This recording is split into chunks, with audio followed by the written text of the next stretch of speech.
CPM ജില്ലാ secretary K Rafeeq ഇപ്പോൾ സ്ഥലത്തുണ്ട്. നമുക്ക് അദ്ദേഹത്തോട് കാര്യങ്ങൾ ചോദിക്കാം. എന്തൊക്കെയാണ് ഇപ്പോഴത്തെ ഒരു നിലവിലെ സ്ഥിതി എന്താണ്? അല്ല, ഇവർ നിലവിലെ സ്ഥിതി വെച്ച് കുറേ കൂടെ പ്രവർത്തനങ്ങൾ ത്വരിതപ്പെടുത്തേണ്ടതായിട്ടുണ്ട്.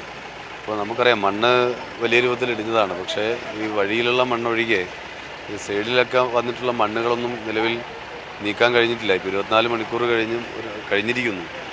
അപ്പം നമ്മൾ പൊതുവിലെല്ലാവരും ഈ രക്ഷാപ്രവർത്തനത്തിനും ദുരന്ത നിവാരണ പ്രവർത്തനത്തിനും സഹകരിച്ചുകൊണ്ടാണ് നിൽക്കുന്നത്. എല്ലാവരും ആ നിലയിൽ തന്നെയാണ് നിൽക്കുന്നത്. തുടരുന്നു, അങ്ങനെ തന്നെ ചെയ്യാനാണ് ഞങ്ങളെല്ലാം ഉദ്ദേശിക്കുന്നത്. പക്ഷേ ചില കാര്യങ്ങൾ കുറച്ചുകൂടെ ഏകോപനം ഉണ്ടാവേണ്ടതായിട്ടുണ്ട്.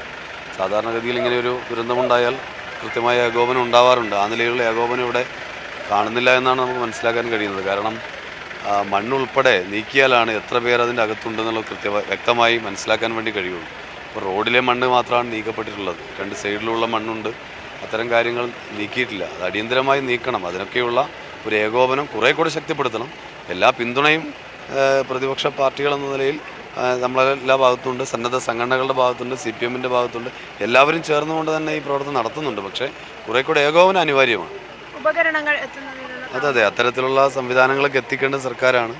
അത്തരം സംവിധാനങ്ങൾ എത്തിക്കണം. അതുപോലെ ഞാൻ പറഞ്ഞല്ലോ, ഇന്നലെ റോഡ് ക്ലിയർ ചെയ്യുന്ന വർക്കാണ് പ്രധാനമായും നടന്നത്. അത് പ്രധാനം തന്നെയാണ്. പക്ഷേ 2 ഭാഗത്തും മാറിയിട്ടുള്ള മണ്ണുണ്ട്. ആ മണ്ണുകൾ നീക്കം ചെയ്താലാണ് എത്ര പേർ അതിൻ്റെ ഉണ്ട് എന്നുള്ള വ്യക്തമാവുള്ളൂ. മറ്റു കാര്യങ്ങളൊക്കെ വ്യക്തമാവുള്ളൂ. അതുകൊണ്ട് ഇപ്പോഴും ആ പ്രവർത്തനം വേണ്ടത്ര സ്പീഡായി നടക്കുന്നില്ല. സ്പീഡായി നടക്കണം. അതിനുള്ള സംവിധാനങ്ങൾ സർക്കാരാണ് ഉറപ്പുവരുത്തേണ്ടത്. അതിൻ്റെ ഏകോപനക്കുറവാണ് പൊതുവിൽ കാണുന്നത്. ആ ഏകോപനം ഉണ്ടാവും. മുണ്ടക്കൈ ചൂരൽമല ദുരന്തമാണ്. ഇതിലും വേഗത്തിൽ, അതായത് മറ്റ് സന്നദ്ധ സംഘടനകളടക്കം വലിയ തോതിൽ പ്രവർത്തിച്ചിട്ടുണ്ടായിരുന്നു. അതൊന്നും ഇവിടെ സന്നദ്ധ പ്രവർത്തകരെല്ലാം ഇപ്പോഴും പ്രവർത്തിക്കാൻ തയ്യാറായി. കക്ഷി രാഷ്ട്രീയ ഭേദമന്യേ എല്ലാവരും ഉണ്ട്. അപ്പോൾ അവരെല്ലാം ഉപയോഗപ്പെടുത്തി ഒരു ഏകോപനം ഉണ്ടാക്കുക എന്നുള്ള പ്രധാനമാണ്. വലിയ ദുരന്തമാണ് ചൂരൽമല മുണ്ടക്കൈയിൽ ഉണ്ടായത്. ആ സമയത്ത് വലിയ രൂപത്തിലുള്ള ഒരു ഏകോപനം കൃത്യമായി ഉണ്ടായതിൻ്റെ ഭാഗമായി എല്ലാ സംവിധാനത്തെയും കൃത്യമായി തന്നെ അവിടെ സന്നദ്ധ സംഘടനകളെയും മറ്റുമെല്ലാം ഉപയോഗിച്ചുകൊണ്ട് പ്രവർത്തനങ്ങൾ കൃത്യമായി നടത്താൻ സാധിച്ചു. ആ നിലയിലുള്ള ഏകോപനത്തിലുള്ള കുറവ് ഇവിടെ ഇപ്പം കാണാൻ കഴിയുന്നുണ്ട്.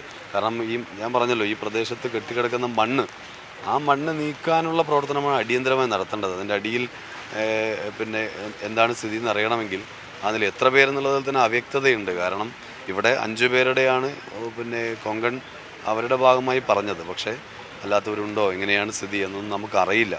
അപ്പോൾ അതറിയണമെങ്കിൽ ഇതിൻ്റെ പരിശോധന കുറേ കൂടെ ഫലപ്രദമാക്കണം. ഇതിൽ വേറെ തരത്തിലൊരു വിമർശനം ഉന്നയിക്കുകയല്ല, പക്ഷേ കുറേ കൂടെ ഫലപ്രദമായി. ഞാൻ തന്നെ ഇപ്പോൾ കലക്ടറോട് സംസാരിച്ച് കഴിഞ്ഞിട്ടേ ഉള്ളൂ.